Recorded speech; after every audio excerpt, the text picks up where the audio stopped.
गुरुजी नमस्ते। नमस्कार, श्रीमन नारायण। गुरुजी, अभी सभी अपना इन्वेस्टमेंट के पीछे भाग रहा है, जहाँ से जी, पैसे ज़्यादा कमा सकता है, या ये बोलूँ मल्टीपल सोर्स ऑफ इनकम के पीछे भाग रहा है। जी, एक ज्योतिष के नाते, एक ज्योतिष के अनुसार इसके बारे में कुछ कहना चाहते हो आप? बिल्कुल, बिल्कुल, बड़ा गंभीर मामला है क्योंकि ये चेंज एज़ अ ज्योतिष मैं भी देखता हूँ कि आजकल जब 18-19 साल का कोई लड़का मुझसे पूछने आता है एक सवाल, तो ये नहीं पूछता है कि जी एजुकेशन में मुझे क्या करना है। उसके पास ऑलरेडी सॉर्टेड आंसर है, क्लैरिटी है। वो जी ये पूछता है मैं जी पैसे कब कमाऊँगा, कैसे कमाऊँगा? इंडियंस जी में वेस्टर्न सिविलाइजेशन से जो हमने कुछ अच्छी चीजें सीखी हैं, उसमें एक ये है कि जी आज का यूथ जो है जल्दी से जल्दी स्वावलंबी, सेल्फ सफिशिएंट बनना चाहता है। ये सेल्फ बिल्कुल। सफिशिएंसी जो है, ये किस तरह से इम्पैक्ट होती है कुंडली में, और जब आप सेल्फ सफिशिएंट बन के धन अर्जन करने लगते हो, पैसे कमाने लगते हो, उसका क्या रिजल्टेंट मिलता है चार्ट में, ये कैसे समझ सकते हैं? चलिए मैं आपको वो बताता हूँ। तो जब कोई धन अर्जन करने लगता है, प्रॉपर पैसा कमाने लगता है प्रॉपरली, अच्छे वे में, जी लीगल वे में, तो वो अपने एक्सपेंडिचर खर्चों के बाद सेविंग्स के अलावा वेल्थ को मैनेज करने लगता है। वेल्थ असेसमेंट उसकी शुरू हो जाती है। ये चीज जी अगर किसी इंसान की शुरू होती है चार्ट में, तो उसके अगेन मल्टीपल डायमेंशंस हैं। आप कुछ गोल्ड में इन्वेस्ट करोगे, कुछ शेयर मार्केट में इन्वेस्ट करोगे, अलग अलग चीजों में इन्वेस्ट करोगे। बट एक यूथ की मेंटेलिटी देखो, अभी वो 30 साल का भी नहीं हुआ है, 22-23 साल का है। सबसे पहला जी इन्वेस्टमेंट वो या तो एप्पल का आईफोन खरीदेगा या गाड़ी खरीदेगा। जी घर नहीं बिल्कुल। खरीदेगा, घर वो शादी के समय खरीदेगा। एक फेज ऑफ थॉट प्रोसेस में मैच्योरिटी की आती है जी। तो वहां पे हम जी देखते हैं कि दो तरह का इन्वेस्टमेंट ज्योतिष में माना गया है। एक होता है मूवेबल एसेट, एक होता है फिक्स्ड एसेट। मूवेबल जी एसेट की अगर बात करें, तो ज्योतिष शास्त्र ये कहता है कि उसमें सबसे इंपॉर्टेंट एसेट जो है वो गाड़ी है। मोबाइल लैपटॉप तो चलो अब नेसेसिटी है, उसको हम काउंट अभी ना करें। तो जो गाड़ी है उसके लिए हम देखते हैं चतुर्थ भाव। चतुर्थ भाव जी जो सुख स्थान होता है, माता का स्थान होता है, सुख का स्थान होता है, जीवन में आप कितने लग्जरी एंड कंफर्ट्स उठाओगे, ये स्थान होता है। अब देखो यहाँ एक छोटी सी हिडन नॉलेज है। जो माता का स्थान है वही सुख एंड लग्जरी का स्थान है, यानी यत्र माता तत्र सुख। जहां माँ है सुख वही है, माँ से ही सारे सुख मिलते हैं। तो चतुर्थ भाव जी माता, मदरलैंड, जननी का होते हुए इन्वेस्टमेंट्स का भी हो जाता है, सुख का भी हो जाता है। तो शुक्र को हम देखते हैं क्योंकि गाड़ी हमारा स्टेटस बताती है। आप नैनो में हो या मर्सिडीज में हो, लोग सोचेंगे कि प्रभु जी मर्सिडीज से उतरे हैं, प्रभु जी ऑडी से उतरे हैं, लैम्बोर्गिनी से उतरे हैं, कि स्विफ्ट डिजायर से जी उतरे हैं। बिल्कुल। फर्स्ट इंप्रेशन आपका गाड़ी बनाती है। और दूसरा आता है जी इमूवेबल एसेट, जिसमें आता है प्रॉपर्टी, चाहे लैंड हो चाहे फ्लैट हो। From Ernakulam to Kashmir property rates कैसे चल रहे हैं, और फ्रॉम असम टू गांधीनगर गुजरात क्या हो रहा है प्रॉपर्टी में। जो 2 BHK के 10,000 में मिलता था वो 40,000 में मिल रहा है। In fact in cities like Bangalore 1.5 lakh में मिल रहा है। सो प्रॉपर्टी जी इन्वेस्टमेंट हर कोई करना चाहेगा। आज जो मैं पे कर रहा हूं, कल मुझे भी कोई पे करे, मेरे सेकंड सोर्स ऑफ इनकम बने। प्रॉपर्टी इन्वेस्टमेंट में तीन जी चीज आती है जी। चौथा भाव यहां भी आता है क्योंकि सुख है। हम हमारा एक घर हो गया, हमारा एक फ्लैट हो गया, कंफर्ट आ गया लाइफ में, एक स्ट्रेंथ आ गया, रेंट नहीं देना पड़ रहा है।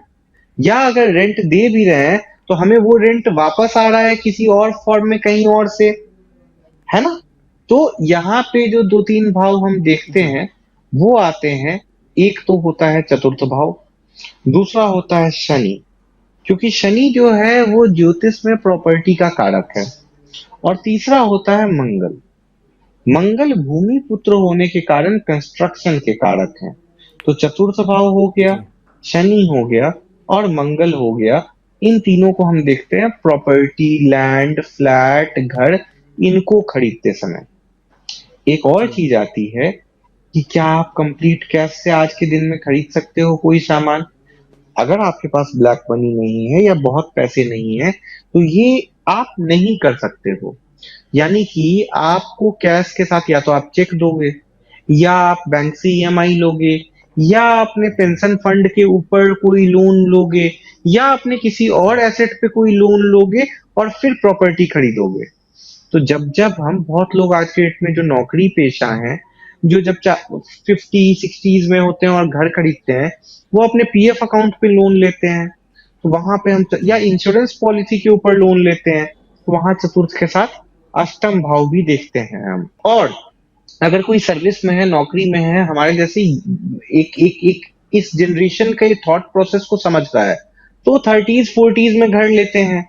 वैसे लोग पीएफ पे तो नहीं लोन लेंगे, इंश्योरेंस पे लोन नहीं लेंगे, वो ईएमआई पे अपने सिविल बेस्ड लोन लेंगे। वो जो ईएमआई पे सिविल बेस्ड लोगे लोन लेंगे, लोन का भाव छठा भाव यहाँ माना जाएगा। तो चतुर्थ भाव के साथ, फोर्थ हाउस के साथ, सिक्स, एट्थ बड़े इंपॉर्टेंट हो जाएंगे। शनि और मंगल बड़े इंपॉर्टेंट हो जाएंगे। फिर इसमें एक बात आती है कि आप प्रॉपर्टी क्यों खरीद रहे हो? क्या आप जीवन भर वहां रहोगे? क्या आप जीवन भर वहां रेंट रखोगे? या आप उसको सेल करोगे? फॉर्मूला जी देखो, फिर वही वापस आ जाता है ज्योतिष का, कि अगर फोर, चतुर्थ भाव सुख प्रॉपर्टी, छठा भाव लोन के थ्रू, 11वां भाव गेन, 4 6 11 प्रॉपर्टी के सुख का गेन हुआ लोन के थ्रू। 4 6 11 बोलने का लिटरल ट्रांसलेशन क्या हुआ कि प्रॉपर्टी के सुख में वृद्धि, गेन हुई, प्रॉफिट हुआ जब हमने लोन लिया। अब इस 4 6 11 का जो पिछला भाव है, जब हम प्रॉपर्टी बेचने का देखेंगे कि गुरुजी हम जी प्रॉपर्टी कब बेच सकते हैं प्रभु जी, तो वहां पे देखना पड़ेगा चतुर्थ भाव प्रॉपर्टी, प्रॉपर्टी का 12वां भाव हो गया तृतीय भाव, तो सेल में थर्ड हाउस देखते हैं। सिक्स हाउस से आपने लोन लिया था, अब जिसको बेच रहे हो तो लोन तो आपका खत्म हो जाएगा ना जैसे ही वो पेमेंट करेगा, तो पंचम भाव। जी और 11th हाउस गेन था, 11th हाउस का लॉस हुआ 10th हाउस, तो दसम भाव।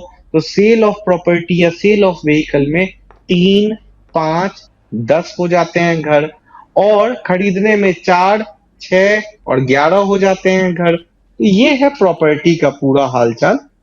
बहुत केसेस में मैंने ये देखा है, कुंडली में हम ये एडवाइस जरूर कर सकते हैं कि आपका जन्म जिस शहर में हुआ है, जिस स्टेट में हुआ है, क्या आपको प्रॉपर्टी वहां खरीदनी चाहिए या प्रॉपर्टी कहीं बाहर खरीदनी चाहिए? क्या आपको प्रॉपर्टी में इन्वेस्ट अभी करना चाहिए या रेंट में करना चाहिए? बहुत लोगों को सूट नहीं करता है। जैसे कोई केरला में जन्म हुआ, फर्ज कीजिए, एग्जाम्पल कीजिए, और केरला में उसने प्रॉपर्टी खरीदी, हो सकता है वो सूट ना करे, लेकिन नौकरी अगर जी उनकी बैंगलोर में लगी है और बैंगलोर में उन्होंने प्रॉपर्टी खरीदी जो केरला से हजारों किलोमीटर दूर है, वहां वो सूट कर जाएगी। तो किसको प्रॉपर्टी कहाँ सूट कर रही है, मदरलैंड के पास, मदरलैंड के दूर, ये देखना पड़ता है। एक और चीज आप देखेंगे, हमारे समाज में बड़ा कंफ्यूजन है, जोश जोश में प्रेमवश, मोह के वश हस्बैंड वाइफ ज्वाइंट प्रॉपर्टी खरीदते हैं। क्या जी ज्वाइंट प्रॉपर्टी आपको सूट कर रही है? बहुत लोगों को ज्वाइंट जी प्रॉपर्टी सूट नहीं करती है। अगर ज्वाइंट प्रॉपर्टी आपको सूट कर रही है, तो जिनके साथ आप ज्वाइंट प्रॉपर्टी खरीद रहे हो, उनके साथ फ्यूचर में हर कुछ अच्छा तो रहेगा। मान लो दो भाइयों ने ज्वाइंट प्रॉपर्टी कर दी, फ्यूचर में बंटवारा हुआ, प्रॉपर्टी सत्यानाश हो गई। तो अगर बंटवारा है तो वहां पे ज्वाइंट वेंचर क्यों? अगर वाइफ से सेपरेशन है तो ज्वाइंट वेंचर क्यों? आप वेंचर कैसे कर रहे जी हो उस चीज में, ज्वाइंट या सिंगल हैंडेडली? यहाँ कुंडली का रिलेवेंस आता है। एक अंतिम चीज जो मेरे ध्यान में आ रही है, इस जगह बड़ी इंपॉर्टेंट होती है, कि आप जब प्रॉपर्टी खरीद रहे हो, कौन से ग्रह दिखा रहे हैं आपके कुंडली में प्रॉपर्टी खरीदने के योग? प्रॉमिस तो हम शनि मंगल और शुक्र से देख लेंगे व्हीकल एंड जी प्रॉपर्टी के लिए। बट अगर सूर्य प्रॉपर्टी दिखा रहा है, तो टॉप लोकेशन में होगी प्रॉपर्टी डीएमएसपी के बंगले के आसपास। चंद्रमा लोकेशन जी दिखा रहा है तो नदी के आसपास होगा, लेक व्यू हो सकता है। अगर बुध लोकेशन दिखा रहा है तो बिजनेस हब के आसपास होगा।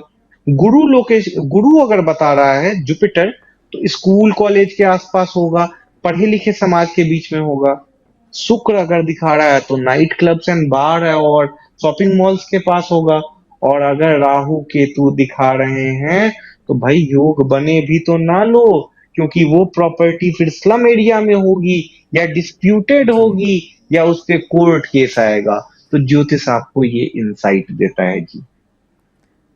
तो गुरुजी, जैसे आपने बोला था कुंडली से पता करता है कि ग्रहों से पता करता है कि आपका जी। प्रॉपर्टी इन्वेस्टमेंट करना है कि नहीं करना है। जी। तो मेरा एक और समस्या है, क्या ये जी। मनी का, धन का इनफ्लो और आउटफ्लो, क्या हम कुंडली से पता कर सकते हम्म। हैं? बड़ा बेहतरीन सवाल आपने पूछा। इसके पीछे जो है, ऐसे तो ज्योतिष में कुछ भी कोई ये क्लेम नहीं कर सकता है कि ये चीज मैंने ये चीज बनाई है, क्योंकि विद्या जी। हमेशा से थी। I have just added my explanation to it, right. जी। तो जी। एक एक्सप्लेनेशन बहुत अच्छा आता है इसमें, इस टॉपिक को हम ऐड कर सकते हैं कि फिनेंशियल स्क्रिप्ट होती है जीवन में। जैसे जी। बॉलीवुड मूवी की स्क्रिप्ट होती है, वैसे ही स्क्रिप्ट होती है। कुंडली का नवा भाव 9th हाउस दिखाता है कि भाग्य में कितने पैसे लिखे हैं। 10वां भाव दिखाता है आप कर्म कितना करोगे। भाग्य में मान लो लिखा था 30 करोड़, आप कर्म जी। कितना कर रहे हो, 20 करोड़ या 40 करोड़। ठीक है, सपोज आपने कुछ जी। भी किया। अब नेक्स्ट दिखाता है कुंडली में 11वां भाव कि आया कितना आपके पास, इनकम, इनकमिंग मनी कितना आया। एक भाग्य था, जी। एक कर्म था, एक इनकम। फिर आता है 12th हाउस, एक्सपेंडिचर कितना हुआ, खर्च कितना हुआ। फिर आता है सुमेश आपका लिविंग स्टैंडर्ड, कि आप रह कैसे रहे हो। फिर आता है आपके सेविंग्स, और फिर आता है इन्वेस्टमेंट। तो ऐसे में देखा ये गया है कि आपके जो सेविंग्स हैं, या जो आपकी इनकम है, या जो आपका लिविंग स्टैंडर्ड है, अगर वो एक्सपेंडिचर से ज्यादा है तो आपका इनकमिंग फ्लो ज्यादा माना गया है। ये जी। ट्रेडिशनली एक सही बात है। बट अगर मॉडर्न एज में देखें, हो सकता है कि आपके पास, आपके अकाउंट में 10,000 रुपए हो, लेकिन शेयर मार्केट जी। पोर्टफोलियो आपका 1 करोड़ रुपए का है। तो आपके पास हो सकता है सेविंग ना हो, लिक्विड कैश की मूवमेंट ना हो, बट वो किसी और फॉर्म में है। तो सिर्फ ये देख लेना कि इसके पास सेविंग नहीं है, ये गरीब है, ये गलत बात है। हमें देखना पड़ेगा कि वो पैसा जी। खर्च हुआ तो खर्च कहाँ हुआ। अगर वो कंस्ट्रक्टिव वे में, जी। एसेट बिल्डिंग में खर्च हुआ है तो थम्स अप है। तो hence financial script of life जो है, आपके भाग्य से लेके आपके कर्म भाव, कर्म से आपके लाभ, लाभ से हानि, हानि से लिविंग स्टैंडर्ड, जी। लिविंग स्टैंडर्ड से सेविंग, और इनका हिसाब किताब प्लस माइनस करने के बाद खर्च कहाँ हो रहा है, इन्वेस्टमेंट कहाँ जा रहा है, पैसा किस जगह जा रहा है, इस पे डिपेंड करता है।